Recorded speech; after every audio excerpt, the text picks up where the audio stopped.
நல்லாவின் பால் முழுதும் கன்றுக்கில்லை, நறும்பூவின் மனம் முழுதும் சோலைக்கில்லை, நெல்லாகும் கதிர் முழுதும் நிலத்துக்கில்லை, நிறைகின்ற நீர் முழுதும் குளத்துக்கில்லை, பல்லாரும் கனி முழுதும் மரத்துக்கில்லை, பன் நரம்பு இசை முழுதும் யாழுக்கில்லை, எல்லாமே பிறர்க்குழைக்க காணுகின்றேன், என் வாழ்வும் பிறர்க்குழைக்க வேண்டுமம்மா என தாய் தமிழை வாழ்த்தி வணங்கி தொடங்குகிறேன். அன்பு வணக்கம் உங்கள் அனைவருக்கும். தமிழகத்தின் பல்வேறு நகரங்களிலிருந்து நமக்கு தமிழ் எங்கள் உயிர்மை சுட்டிகள் மூலமாக 32 இளம் தளிர்கள் அறிமுகமாகியிருக்கிறாங்க. அறிமுக சுற்றுல பட்டைய கிளப்பி இருக்கிறாங்கன்னே சொல்லணும். ஒவ்வொரு காணொளியும் சமூக வலைதளங்களில் மிக அதிகமான வைரல் காணொளிகள்னு சொல்லுவாங்கள்ல, அந்த மாதிரி பரவலான பார்வையாளர்களால் பார்க்கப்பட்டு பகிரப்பட்டு உச்சமான எண்ணிக்கையில் இன்றைக்கு ஸ்ரீ சங்கரா தொலைக்காட்சிக்கு நல்ல பெயரை வாங்கி கொடுத்துக்கிட்டு இருக்கிற பொன்னான தருணத்தில் தமிழ் கூறும் நல் உலகத்திற்கு அடுத்த சுற்றில் நாங்கள் தயாராக இருக்கிறோம். அடுத்த சுற்றாக என்ன வைக்கலாம், என்ன சுற்று நடத்தலாம் அப்படின்னா, சங்கரா தொலைக்காட்சி பழமையும் புதுமையும் ஒருங்கே இணைந்திருக்கிற தொலைக்காட்சி.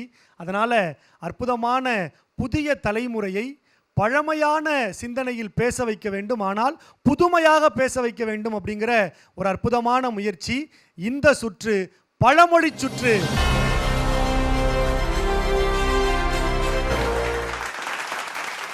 பொதுவாக நம்ம கிராமங்களில் நம்ம வீட்டில் தாத்தா பாட்டிகள் இருந்தால் நம்ம ஏதாவது ஒரு விஷயம் பண்ணோம் அப்படின்னா அதுக்கு ஒரு சொலவடை சொல்லுவாங்க, அதை ஒரு பழமொழி மூலமாக நமக்கு உணர்த்துவாங்க, நல்வழிப்படுத்துவாங்க.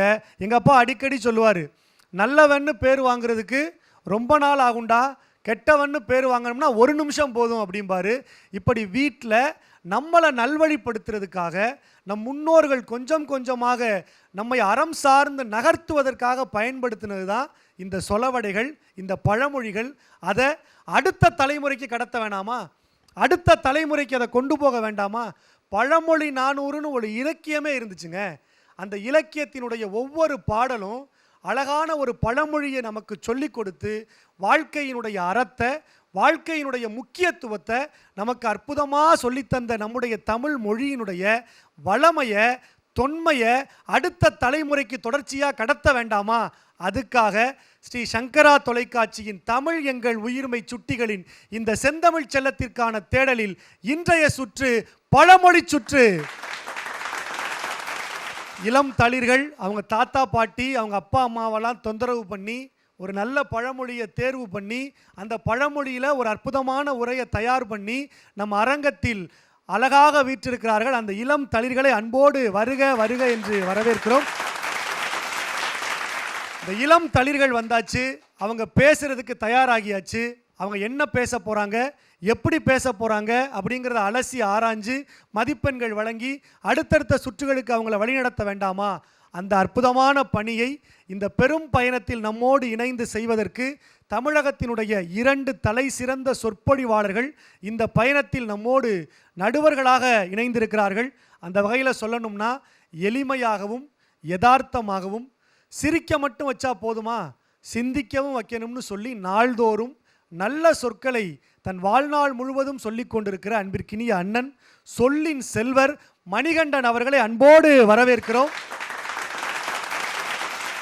அவரோடு இணைந்து இளம் தளிர்களை ஒரு அம்மாவா, ஒரு ஆசிரியரா, ஒரு வழிகாட்டியா வழிநடத்த, அவங்களுக்கான நல்லது கெட்டதை சொல்லி அடுத்த கட்டத்துக்கு அவங்கள கைபிடிச்சு கூட்டிட்டு போகிற தாய் உள்ளத்தோடு இந்த மன்றத்தை அலங்கரிக்கிற நம்முடைய இன்னொரு முதன்மை நடுவர், அன்பிற்கும் வணக்கத்திற்கும் உரிய கரிசல் மண்ணுக்கு சொந்தக்காரர், பேசும் பூங்காற்று கவிதா ஜவஹர் அவர்களை அன்போடு வரவேற்கிறோம். வணக்கம் அக்கா. 2 நடுவர்கள் தயாராக இருக்கிறாங்க. இளம் தளிர்கள் போர் வாள்களோட தயாராக இருக்கிறாங்க. பிரம்மாண்டமான சங்கரா தொலைக்காட்சியின் அரங்கம் தயாராக இருக்கு. அன்பார்ந்த நேயர்கள் நீங்களும் தயாராக இருக்கீங்க. வாங்க சுற்றுக்குள்ள போகலாம். இதோ பழமொழி சுற்று. தமிழ்நாட்டினுடைய பல நகரங்கள்லிருந்து ஆயிரக்கணக்கான குழந்தைகள் கலந்துக்கிட்டாங்க. அதில் 32 குழந்தைகளை சங்கரா தொலைக்காட்சி அற்புதமான இந்த அரங்கத்துக்கு அழைச்சிட்டு வந்து தமிழக மக்களுக்கு அறிமுகம் பண்ணி வச்சாங்க. அதை தொடர்ந்து இன்றைக்கு பழமொழி சுற்று அற்புதமான பழமொழிகளை பழமை மாறாமல் புதுமையாக சொல்லுகிற இளம் தலைமுறை பேச்சாளர்கள் இந்த அரங்கத்தில் குழுமி இருக்கிறாங்க. அடுத்து இந்த மேடையை இப்போது அலங்கரிக்க இருக்கிற அந்த செந்தமிழ் செல்லம் அன்பு தம்பி தளிர்மதியன், வாங்க ஐயா. வணக்கம். வணக்கம் ஐயா. இன்னைக்கு என்ன சுற்று? பழமொழி சுற்று. சொல்லிட்டாங்களா அவங்கிட்ட? ஓ, என்ன தலைப்பு? பந்திக்கு முந்து படைக்கு பிந்து. தலைப்பை கேட்ட உடனேயே பெரிய வரவேற்பாக இருக்குது. பேசி முடித்த உடனேயும் அதே வரவேற்பு இந்த அரங்கத்திலையும் மக்கள் இதயங்களிலும் கிடைக்க அன்பான வாழ்த்துக்கள். நல்லா பேசு. நன்றிங்க. நடுவர்களாக அமர்ந்திருக்கும் சான்றோர் பெருமக்களுக்கும் சங்கரா தொலைக்காட்சி நேயர்களுக்கும் தளிர்மதியனின் அன்பு வணக்கம். பொதுவாக பழமொழிகளில் புரிந்து கொள்ள முடியாத எதுகை மோனை அல்லது சிலேடை சொற்கள் கொண்ட வாக்கியங்கள் இடம்பெறுவதுண்டு. இப்படி இலக்கிய நயத்தோடு சொல்லப்பட்டுள்ள பழமொழிகளுக்கு இலக்கியத்திலிருந்து தான் பொருள் காண முயல வேண்டும். காலம் காலமாக அர்த்தம் காண முடியாமல் விழிப்பிதுங்கி நம் மனம் போன போக்கில் விளக்கம் கூறி உயர்ந்த கருத்து செறிவுள்ள ஒரு அற்புத பழமொழியானது நகைப்புக்குரியதாக மாறி கொஞ்சம் கொஞ்சமாக சிதைவு பெற்று வருவது வேதனை அளிப்பதாகவே உள்ளது. அவ்வாறு நகைப்புக்கு உள்ளாகி வரும் பழமொழி எது தெரியுமா? ஆம், இந்த பழமொழி சுற்றுக்கு நான் எடுத்துக்கொண்ட பழமொழி பந்திக்கு முந்து படைக்கு பிந்து. மிக சாதாரணமாக எல்லா இடங்களிலும் எல்லாவித மனிதர்களாலும் வேடிக்கையாக பயன்படுத்தப்படும் பழமொழி இது. விருந்து நடக்கும் இடங்களில் சாப்பாட்டிற்கு முதலிலேயே சென்றால் விருந்தின் அனைத்து வகை உணவையும் ருசிக்கலாம். எனவே பந்திக்கு முந்து. போர்ப்படையில் கடைசி ஆளாக பிந்தி நின்றால் உயிர் பிழைக்கலாம்.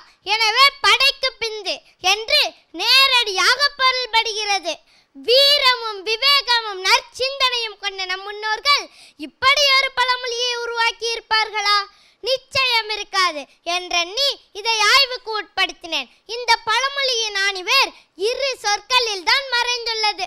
ஒன்று பந்தி, மற்றொன்று படை.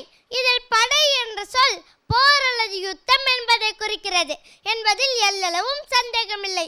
ஆனால் பந்தி என்ற சொல்லை பற்றித்தான் நமக்கு சரியான புரிதல் இல்லை. பந்தி என்ற பதத்திற்கு இலக்கியத்தில் சொல்லப்பட்டுள்ள விளக்கம் என்ன தெரியுமா? அறிந்தால் ஆச்சரியப்பட்டுத்தான் போவீர்கள். பந்தி என்ற பதத்திற்கு சரியான விளக்கம் சமாதானம் அல்லது சமரசம். பொதுவாக திருமண வீடுகளில் உணவு பரிமாறும் இடத்திற்கு பந்தி என்று ஏன் பெயர் வந்தது தெரியுமா? ஏழை, பணக்காரன், படித்தவன், படிக்காதவன், உயர்ந்தவன், தாழ்ந்தவன், நல்லவன், கெட்டவன், ஆண், பெண் என அத்தனை வேறுபாடுகளும் கலைந்து எல்லோரும் ஒன்றாக அமர்ந்து சாப்பிடுவதால் தான் அதற்கு பந்தி என்று பெயர் வந்தது. நாட்டிலோ வீட்டிலோ ஏதாவது பிரச்சனை என்றால் எடுத்த உடனேயே சண்டைக்கு போகாதே, முதலில் சமரசம் பேசி சமாதானமாக போ. அப்படியும் தீர்வு கிடைக்காத பட்சத்தில் வேண்டுமானால் போரின் மூலம் தீர்வு காண் என்று கூறியுள்ளனர் நம் முன்னோர்கள்.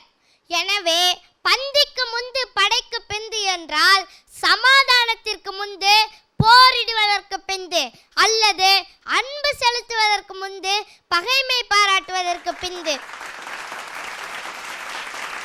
என்றே பொருள் கொள்ள வேண்டும். மற்றபடி பந்திக்கும் சோற்றுக்கும் எந்தவித சம்பந்தமும் இல்லை. புரிந்து கொள்வோம், தெளிவு பெறுவோம். நன்றி. தளிர்மதியனோட இந்த பேச்சு ஒரு தமிழ் வகுப்பு போலவே இருந்துச்சு. அவ்வளவு அழகாக ஒரு பழமொழி எடுத்து அதை கொஞ்சம் கொஞ்சமாக புரிய வைக்கிற ஒரு நல்ல ஒரு உரை பாணியை தம்பி தேர்வு பண்ணி பேசியிருக்கிறாரு. இன்னும் உற்சாகமான கைத்தட்டல் கொடுக்கலாம்.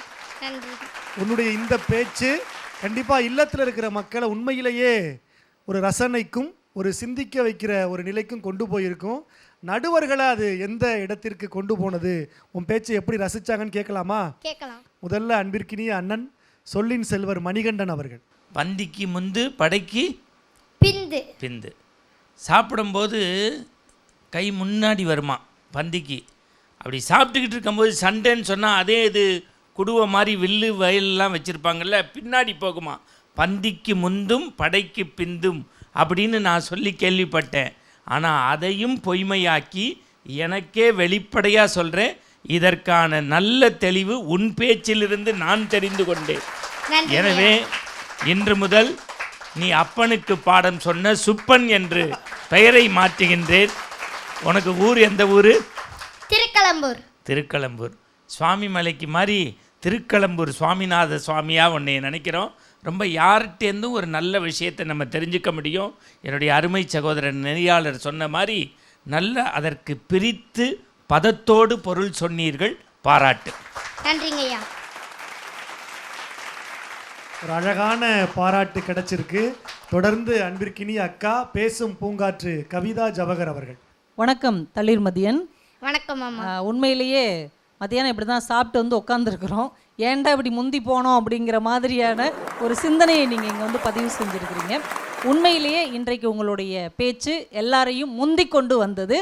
இனிமேல் என்றைக்குமே பின்னடைவே இல்லாத ஒரு அருமையான பேச்சை தந்த தளிர்மதியனுக்கு வாழ்த்துக்கள். நன்றிங்கம்மா.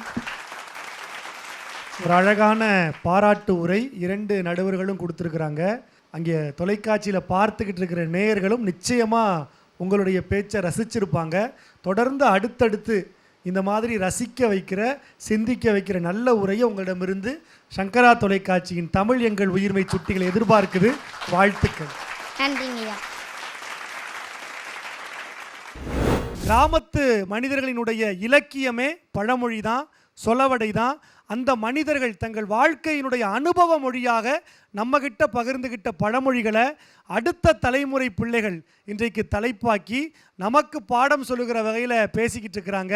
அந்த வகையில் அடுத்து வந்து பேச போகிற அந்த செந்தமிழ் செல்லம் அவங்க மயூசிக்கா இல்லை மியூசிக்கா அப்படின்னு நம்முடைய அன்பு நடுவர் கடந்த சுற்றுல சொன்னாங்க. மயூசிக்கா வாங்க. வணக்கம். மியூசிக்கா மயூசிக்கா 2 பேரும் உங்களுக்கு இந்த அரங்கத்தில் 2 பேரும் பிடிச்சிருக்கா? உங்களுக்கு பிடிச்சிருக்கு. இந்த சுற்று பழமொழி சுற்று. என்ன பழமொழியில் பேச போறீங்க? திக்கற்றவனுக்கு தெய்வமே துணையா. ஆஹா, ஒரு நல்ல ஒரு பழமொழி எடுத்து மயூசிக்கா சங்கரா தொலைக்காட்சியினுடைய தமிழ் எங்கள் உயிர்மை சுட்டிகள் இந்த பிரம்மாண்டமான அரங்கத்தில் பேச இருக்கிறீங்க. உங்களுக்கான வாய்ப்பு. கோடான கோடி தமிழ் நேயர்களுக்கு உங்களை கொண்டு போய் சேர்க்கிறதுக்கு சங்கரா தொலைக்காட்சி தயாராக இருக்குது. பேசலாமா? பேசலாம். தயாராக இருக்கீங்களா? இது உங்களுக்கான வாய்ப்பு. சரியாக பயன்படுத்திக்கோங்க. வாழ்த்துக்கள். அனைவருக்கும் வணக்கம். தலைப்பு திக்கற்றவனுக்கு தெய்வமே துணையா. வாழ்க்கையில் பல கஷ்டங்களுக்கு உள்ளாகி திசை தெரியாமல் திண்டாடும் மக்களுக்காக சொல்லப்பட்ட பழமொழியே திக்கற்றவனுக்கு தெய்வமே துணை. இதை போன்ற வாக்கியங்கள் ஏழை மக்களுக்கும் சமுதாயத்தில் எல்லாவற்றையும் துளைத்தவர்களுக்கும் நம்பிக்கை ஊட்டவே பிறந்தன. அதே சமயம் இந்த நம்பிக்கை அவர்களை முடமாக்கி சோம்பேறிகளாக்கி மற்றும் பல ஏழைகளை உற்பத்தி செய்து விடுகிறது. நம்பினோர் கைவிடப்படார் என்பது பல தலைமுறைகளாக நம்பப்பட்டு வரும் ஒரு வாசகம். தனிப்பட்ட நபரில் தொடங்கி ஒரு சமுதாயத்தை, ஒரு நாட்டை, ஏன் இந்த உலகையே கடவுள் கைவிடாமல் காப்பாற்றுவார் என்று சும்மா நம்பிக்கொண்டிருந்தால் என்ன ஆகும்? இந்தியாவில் இது எவ்வளவு தூரம் தோற்று போனது என்று கண்கூடாக தெரியவில்லையா? தங்களை கவனித்துக் கொள்பவர்களை தான் கடவுளும் கவனித்துக் கொள்வார். ஆம், கடவுளிடம் இறைஞ்சாமல் தங்களை நம்பி வாழ தயாராக இருப்பவர்கள் மீதுதான் கடவுளுக்கும் நம்பிக்கை வரும். தெய்வம் என்று நீங்கள் குறிப்பிடுவது படைப்பின் மூலம். தெய்வம் என்று நீங்கள் குறிப்பிடுவது படைப்பின் மூலம். உங்களுக்கு ஒரு அற்புதமான உலகை படைத்திருக்கிறாரே, போதாதா? அதை பராமரித்து கவனித்துக் கொள்ளும் பொறுப்பையும் அவர் தலையிலே கட்டிவிட்டு முட்டாள்தனமாக அதை சிதைத்துக் கொண்டிருந்தால் என்ன அர்த்தம்? உண்மையாக சொல்லுங்கள். உங்களை முழுமையாக கடவுளிடம் ஒப்படைத்துவிட்டு எது நடந்தாலும் குறைபட்டு கொள்ளாமல் சந்தோஷமாக ஏற்றுக்கொள்ள நீங்கள் தயாரா? படைப்பின் மூலத்தை சும்மா நம்பிக்கொண்டிருந்தால் பலனில்லை. படைப்பின் மூலத்தை சும்மா நம்பிக்கொண்டிருந்தால் பலனில்லை. அதனுடன் தொடர்பு கொள்ள முடியுமா என்று தேடலில்லாத அர்த்தம் இருக்கிறது. தொடர்பு கொண்டால் வாழ்க்கை பல மடங்கு மேன்மையடையும். நன்றி, வணக்கம். ரொம்ப அழகான ஒரு உரையை மயூஷிகா இந்த மன்றத்தில் கொடுத்துருக்குறாங்க. ஒரு பலத்த கைத்தட்டல் கொடுங்க. நல்ல ஒரு தலைப்பில் எந்த நிலைக்கு போனாலும் தெய்வம் நம்மை காப்பாற்றும் அப்படிங்கிற ஒரு நம்பிக்கை தருகிற வரியை நம்முடைய இதயங்களில் பதிவு செய்திருக்கிற மயூஷிகா, நடுவருடைய இதயங்களில் நீங்கள் உங்களுடைய உரையால் பதிந்திருக்கிறீங்களா அப்படின்னு கேட்டு தெரிஞ்சுக்கலாமா? முதல்ல அன்பிற்கினிய அண்ணன் சொல்லின் செல்வர் மணிகண்டன் அவர்கள். முதல்ல மயூஷிகாவுக்கு வாழ்த்துக்கள். ரொம்ப நீங்கள் என்ன தான் தயார் பண்ணிட்டு வந்தாலும் இந்த மின்னொளி வெளிச்சத்தில் இத்தனை பார்வையாளர்கள் முன்னாடி ஒரு இதயத்துக்குள்ள ஒரு எக்ஸ்ரே மாதிரி ஒரு இசிஜி மாதிரி ஏறி இறங்கும். ஆனால் அதை முகத்தில் வெளிக்காட்டாமல் இருந்ததற்காக முதலில் பாராட்டு. அதே மாதிரி இந்த கொடுக்கப்பட்ட நேரத்துக்கு முன்னாடி முடிக்கிறது இருக்குது பாருங்கள், அது பேச்சாளர் இல்லை, தரமான பேச்சாளராக உங்களை அடையாளம் காட்டும். நான் ஏற்கனவே பல சுற்றுகளில் சொன்னேன், இந்த ஒன்று சொல்கிறேன்னு நம்ம உயிரை எடுக்கிற வரைக்கும் அந்த ஒன்றை சொல்லுவாங்க. அப்படி சொல்லாமல் நீ பேசினதற்கு மகிழ்ச்சி. இந்த விஷயத்தை இந்த நெளிவு சுழிவு இல்லாமல் நேர்பட பேசியிருக்க வாழ்த்துக்கள் கண்ணா. தொடர்ந்து அன்பிற்கினி அக்கா பேசும் பூங்காற்று கவிதா ஜவஹர் அவர்கள். வணக்கம் மயூசிகா. வணக்கம். இந்த பழமொழி மாதிரியே பாரதி ஒரு வார்த்தை சொல்லியிருப்பார், தெய்வம் நமக்கு துணை பாப்பா, ஒரு தீங்கு வரமாட்டாது பாப்பா அப்படின்னு. படைப்பின் மூலம் அப்படிங்கிற வார்த்தை எனக்கு ரொம்ப பிடிச்சிருந்தது. நம்ம வேலையை சரியாக செஞ்சுக்கிட்டே இருந்தோம்னா இறைவன் நம்மை காப்பாற்றுகிற வேலையை ரொம்ப சரியாக செய்வான் அப்படிங்கிறத ரொம்ப அழகாக பேசின மயூசிகாவுக்கு மிகப்பெரிய பாராட்டுக்கள், வாழ்த்துக்கள். ரொம்ப அழகாக இரண்டு நடுவர்களுமே அவங்க மதிப்புரைகளை கொடுத்துருக்குறாங்க. இன்னும் நிறைய செந்தமிழ் செல்லங்கள் அற்புதமான பழமொழிகளில் அறிவார்ந்த தகவல்களை நமக்கு வழங்க தயாராக இருக்கிறாங்க. பொறுத்திருந்து பார்க்கலாம். வாழ்த்துக்கள். அடுத்து இந்த மேடையை அலங்கரிக்க இருக்கிற செந்தமிழ் செல்லம் கடந்த சுற்றில் ஒரு நாள் விவசாயியாக இருந்து பாருங்க அப்படின்னு உங்கள் எல்லார்கிட்டையும் கோரிக்கை வச்ச அன்பிற்கினிய அபிகாசினி வாங்க. வணக்கம் அபிகாசினி. வணக்கம் ஐயா. நீங்கள் பேசின அந்த காணொளி சங்கரா தொலைக்காட்சியிலையும் சமூக வலைதளங்கள்லையும் நிறைய நபர்களால் பார்க்கப்பட்டிருக்கு. நீங்களும் அந்த காணொளியை பார்த்துருப்பீங்க. வாழ்த்துக்கள் முதல்ல அதுக்கு. இந்த சுற்று பழமொழி சுற்று. என்ன பழமொழி? பருவத்தே பயிர்சை. ஓ, பருவத்தே பயிர்சை அப்படிங்கிற அற்புதமான ஒரு பழமொழியை இன்னைக்கு தலைப்பாக்கி அபிகாசினி பேச தயாராக இருக்கிறாங்க. கேட்கிறதுக்கு சங்கரா தொலைக்காட்சி நேயர்களும் உலக தமிழர்களும் தயாராக இருக்கிறோம். இது உங்களுக்கான வாய்ப்பு. சிறப்பாக பேசுங்க. வாழ்த்துக்கள். நன்றி. அனைவருக்கும் வணக்கம். நான் எடுத்துக்கொண்ட தலைப்பு பருவத்தே பயிர்சை. பருவத்தே பயிர்சை என்பது பழமொழி. இது பயிர்களுக்கு மட்டுமல்லாமல் நம் வாழ்க்கைக்கும் பொருந்தும். பருவத்தில் பயிர் செய்தால் விளைச்சல் செழிக்கும். அதுபோல சரியான நேரத்தில் முடிவு எடுத்தால் வாழ்க்கை சிறக்கும். பருவம் என்பது காலத்தையே குறிக்கும். ஒவ்வொரு செயல்பாட்டுக்கும் அடிப்படையாக அமைவது காலம் என்கிற மூலதனம். உண்மையிலேயே சரியாக ஆராய்ந்து பார்த்தால் அனைவருக்கும் வியப்பளிக்க கூடிய செய்தி என்ன தெரியுமா? ஏழை பணக்காரர், சிறியோர் பெரியோர், ஆண் பெண் என்ற எந்த பாகுபாடும் இன்றி அனைவருக்கும் சமமாக அளிக்கப்பட்ட ஒன்றே காலம். காலத்தை மட்டுமே யாரும் ஒருவரிடம் இருந்து எடுக்கவும் முடியாது, திருடவும் முடியாது, விலை கொடுத்து வாங்கவும் முடியாது. அப்படிப்பட்ட காலத்தை கார்காலம், குளிர்காலம், முன்பனி, பின்பனி, இளவேநீர், முதுவேநீர் என இயற்கை தன்னகத்தே கொண்டிருப்பதை போல நம் முன்னோர்கள் மானிட வாழ்வு சிறந்திட கற்பதற்குரிய பருவம், உழைப்பதற்குரிய பருவம், ஓய்வுக்குரிய பருவம் என அழகாக வகுத்துள்ளனர். இதையே இக்கால கவிஞர் கவி பேரரசு வைரமுத்து அவர்கள் எட்டு எட்டா மனுஷ வாழ்வை பிரிச்சுக்கோ, எட்டு எட்டா மனுஷ வாழ்வை பிரிச்சுக்கோ, நீ எந்த எட்டில் இப்ப இருக்க நினைச்சுக்கோ என்ற பாடல் வரிகள் மூலம் காலத்தை உணர்ந்து செயல்படி என்று வலியுறுத்துகிறார். இதையே தெய்வ புலவர் திருவள்ளுவரும் பருவத்தோடு ஒட்ட ஒழுகல் திரிவினை தீராமை ஆர்க்கும் கயிறு என்கிறார்.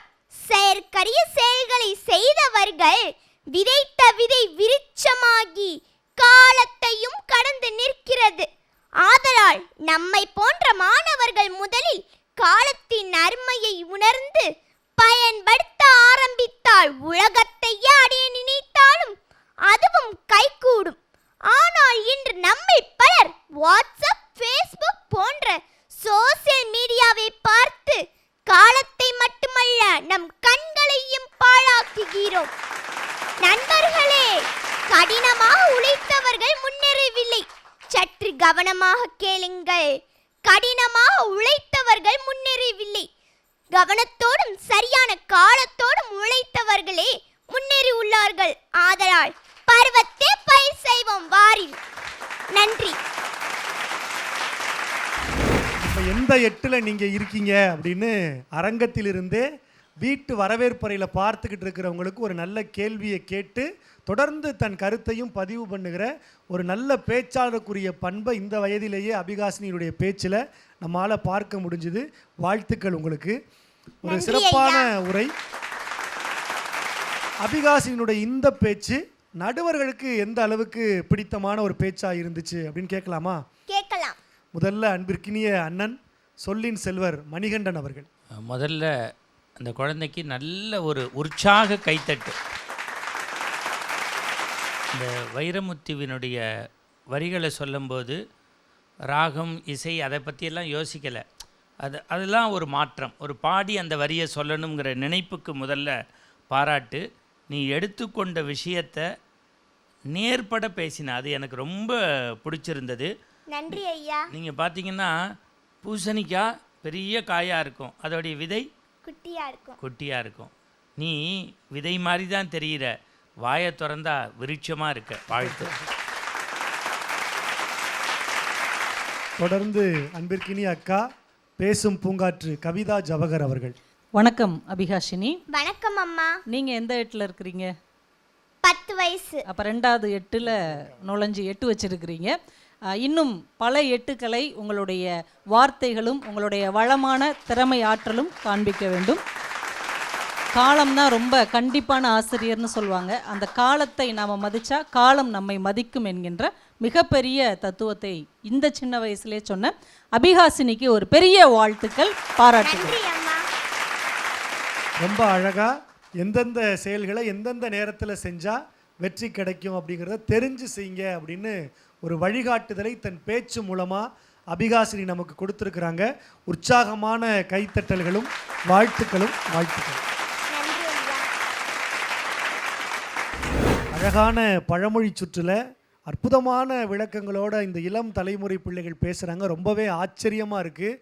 தெரியாத பல சுவாரஸ்யமான தகவல்களை நமக்கு சொல்லிக் கொடுக்குற இன்னொரு ஆசிரியர்களாகவே இந்த இளம் தளிர்கள் காணப்படுறது உண்மையிலேயே மகிழ்ச்சியாக இருக்குது. அடுத்து ஒரு இளம் தளிர் செந்தமிழ் செல்லம் அற்புதமான பழமொழியோட அழகான கருத்துக்களோட பேச வர்றாங்க. வாங்க நெகாசினி. வணக்கம் நெகாசினி. வணக்கம் ஐயா. இன்னைக்கு என்ன தலைப்பு? 5ல் வளையாதது 50ல் வளையாது. யாரை கேட்குறீங்க? அதான் தலைப்பு. ஆமாம். 5ல் வளையாதது 50ல் வளையுமா அப்படிங்கிற ஒரு நல்ல தலைப்பில் யாரையோ பற்றி பேச போகிறீங்க. இல்லை எல்லாருக்கும் பேச போகிறீங்களாங்கிறத பேசுனதுக்கப்புறம் தெரிஞ்சுக்கலாம். நல்லா பேசுங்க. வாழ்த்துக்கள். பாட்டனும் பூட்டனும் நம் தமிழ் பாட்டனும் பூட்டனும் தரமாக வாழ்ந்த வாழ்க்கையின் அடையாளம்தான் பழமொழி. பழையன கழிதலும் புதியன புகுதலும் என பழம்பெரும் மொழியையும் ஒதுக்கிவிட முடியாது, பழமொழியையும் ஒதுக்கிவிட முடியாது. 8 திசையும் கட்டியாலும் மன்னனானாலும் சரி, ஏர் பூட்டி நிலத்தை உழும் பொன்னனானாலும் சரி, அன்னை வயிற்றில் கருவில் கற்றதும் 5 வயசு வரை அப்பாவின் தோளில் பெற்றதும் ஆயுள் முழுக்க நிறைஞ்சிருக்கும். 5ல் வளையாதது 50ல் வளையாது, 5ல் வளையாதது 50ல் வளையாது. இன்றைய வாழ்வியல் முறைக்கு ஏற்ற பழமொழி. அம்மா இங்கே வா வா, அலைபேசியை தா தா, இணையத்தை திறந்துவிட்டு இங்கிருந்து நீ நடையக்கட்டு. அலைபேசியின் அடிமைகளாய் குழந்தைகள் மாறிவிட்டதை இந்த புதுக்கவிதை வரிகள் நமக்கு காட்டுகின்றன.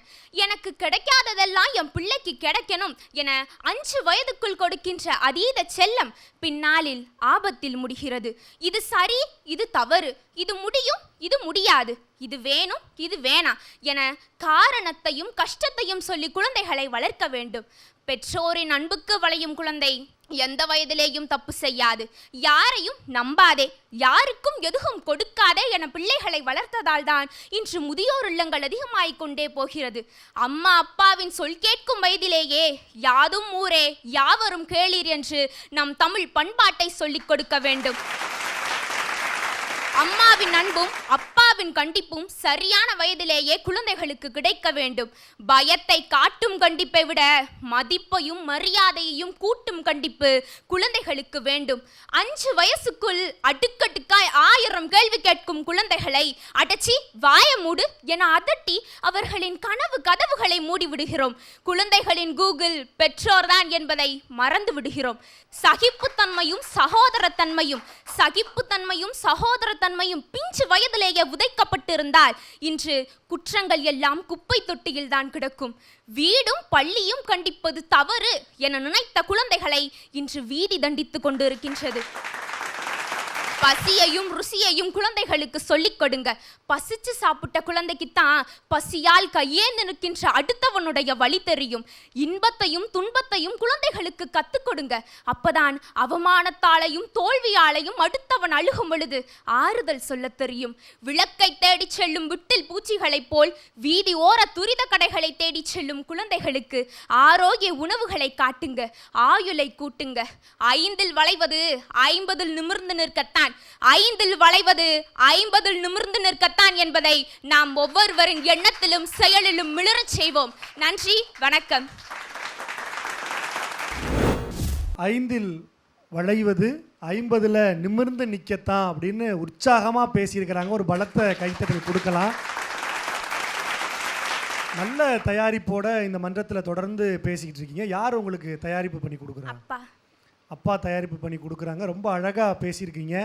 இந்த சுற்றில் நீங்கள் எப்படி பேசியிருக்கீங்கன்னு நடுவர்கள்கிட்ட கேட்கலாமா? முதல்ல அன்பிற்கினி அக்கா பேசும் பூங்காற்று கவிதா ஜவஹர் அவர்கள். வணக்கம் நகாசினி. வணக்கம் அம்மா. உங்க பேருக்கு என்ன அர்த்தம்? அழகான மேகம் என்ற அர்த்தம். ஓ, அழகான மேகம். இவ்வளோ பொருத்தமான பேர் வேற யாருக்கும் அமைஞ்சிருக்காது. உங்க பெற்றோருக்கு ஒரு பெரிய வாழ்த்துக்கள். அழகான மேகம். உண்மையிலே உங்க பேச்சு ஒரு அழகான மேகம், அழகாக பொழிவதை போல நீங்கள் சொற்களை தந்திருக்கிறீர்கள். ரொம்ப பெரிய வாழ்த்துக்கள். ஒரு குழந்தை எப்படி வளர்க்கணும்னு குழந்தையே சொல்லுது பாருங்க. நீங்கள் இப்படியெல்லாம் கற்றுக் கொடுங்க அப்படின்னு. பொதுவாக சேரிட்டி பிகின்ஸ் அட் ஹோம் அப்படின்னு சொல்லுவாங்க. எந்த ஒரு நல்ல விஷயமும் வீட்டிலிருந்து தான் தொடங்கப்பட வேண்டும். 5 வயசு வரைக்கும் தான் ஒரு குழந்தையுடைய மனசு ஒரு எழுதப்படாத பேப்பராக இருக்கும். அதில் நம்ம என்ன பதிவு செய்கிறோமோ அதுதான் 50 வயது வரைக்கும் அவங்களுக்கான பழக்கமாக இருக்கும். அதனால் 5 வயசுக்குள்ளே நம்ம செல்லை கொடுத்தோம்னா அது கடைசி வரைக்கும் செல்ல அடிமையாக தான் இருக்கும். 5 வயது வரைக்கும் நல்லதை கற்றுக் கொடுத்தோம்னா நல்ல பிள்ளைகளாக வருவாங்க அப்படிங்கிற ஒரு நல்ல உண்மையை நீங்கள் இந்த உலகத்துக்கு தந்ததற்காக சங்கரா டிவியின் சார்பாக உங்களுக்கு ஒரு பெரிய வாழ்த்துக்கள். அன்பிற்கினிய அண்ணன் சொல்லின் செல்வர் மணிகண்டன் அவர்கள். உன்னுடைய அந்த பழமொழி சுற்றுல நீ என்ன தலைப்புமா எடுத்த? 5 வளையாதது 50 வளையாது. இதை பார்த்துக்கிட்டு இருந்தால் ஆடியன்ஸு சங்கரா வாயிலா சொல்கிற ஒரே செய்தி, விளையும் பயிர் அதுக்கு மேலே உனக்கு விமர்சனம் கொடுத்தா நான் தோத்துட்டேன்னு அர்த்தம்.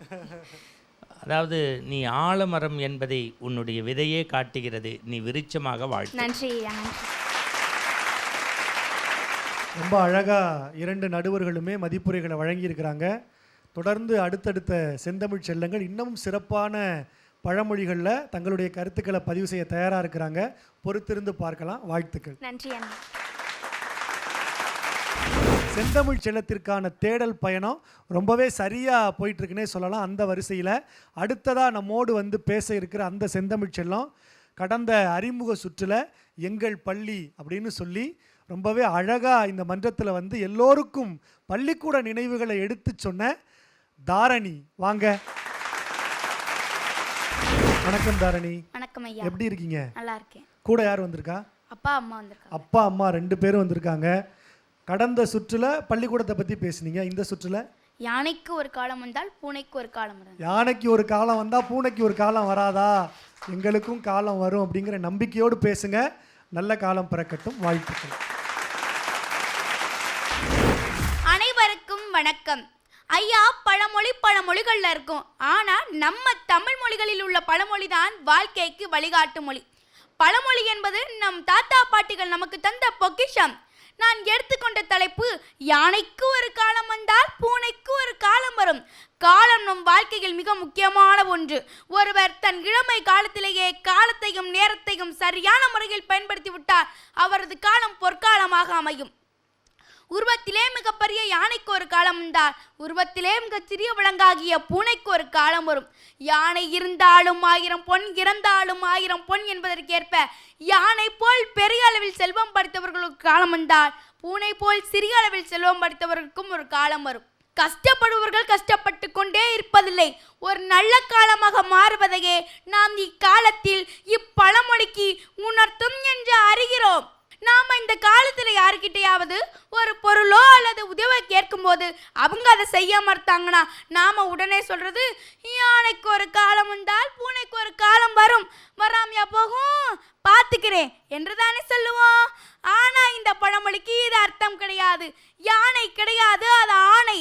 அதை பிரித்தெழுதினால் ஆப்ளஸ் நெய், அதாவது பசுவின் நெய். பூனை கிடையாது, அது பூனை.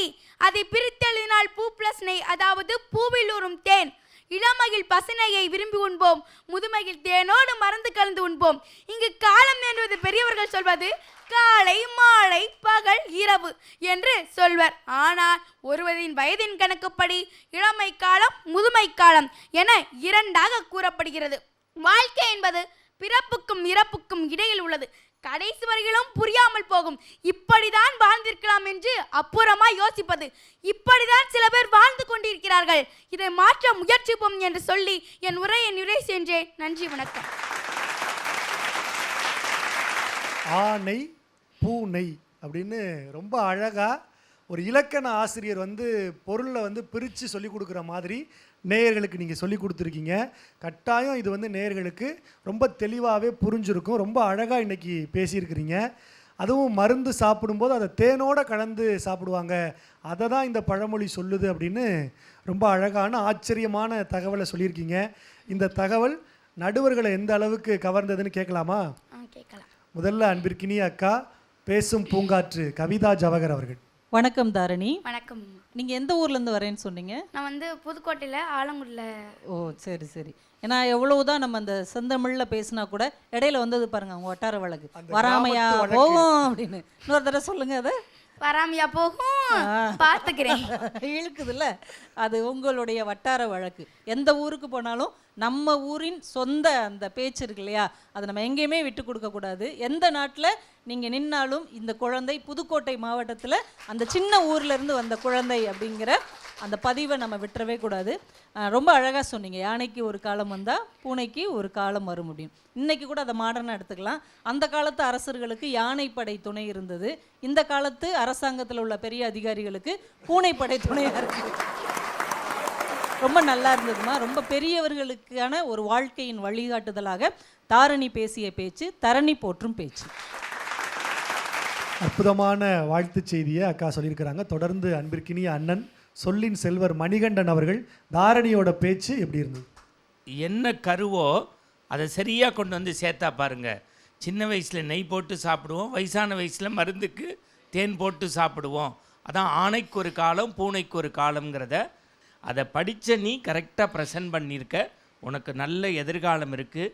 அதையெல்லாம் தாண்டி எனக்கு என்ன மகிழ்ச்சின்னா, இந்த தொலைக்காட்சியை பொறுத்த வரைக்கும் அரசு பள்ளி என்பது தமிழகத்தில் இப்போ சென்னையில் எடுத்துக்கிட்டிங்கன்னா 160க்கு மேற்பட்ட அரசு பள்ளிகள் இருக்குது. கார்ப்பரேஷன் ஸ்கூலே 40க்கு மேற்பட்டு இருக்குது. இதில் படிக்கக்கூடிய பிள்ளைகள் இதை பார்த்து வீழ்த்து எழுந்து வர வேண்டும். நான் இன்னொரு தாரணியாக இந்த தரணியை ஆளணும் அப்படிங்கிற ஒரு விதையை விதைத்திருக்கிறது. ஆங்கில பள்ளியில் படிப்பவர்கள் யானை என்றால் அரசு பள்ளியில் படிக்கக்கூடிய இந்த பூனைக்கும் காலம் வந்துவிட்டது என்பதை நீ நிரூபித்திருக்கிறாய். வாழ்த்து. நன்றி. ரொம்ப அழகாக 2 நடுவர்களுமே வாழ்த்துரைகளை வழங்கியிருக்கிறாங்க. உங்களுக்கான காலம் சங்கரா தொலைக்காட்சியில் வந்துருச்சு. தொடர்ந்து வெற்றி நடை போட அன்பான வாழ்த்துக்கள். இந்த சுற்று பழமொழி சுற்று. நடுவர்கள் ரொம்ப அழகாக பிள்ளைகளுக்கான மதிப்புரைகளை பின்னூட்டங்களாக வழங்கிக்கிட்டு இருக்கிறாங்க.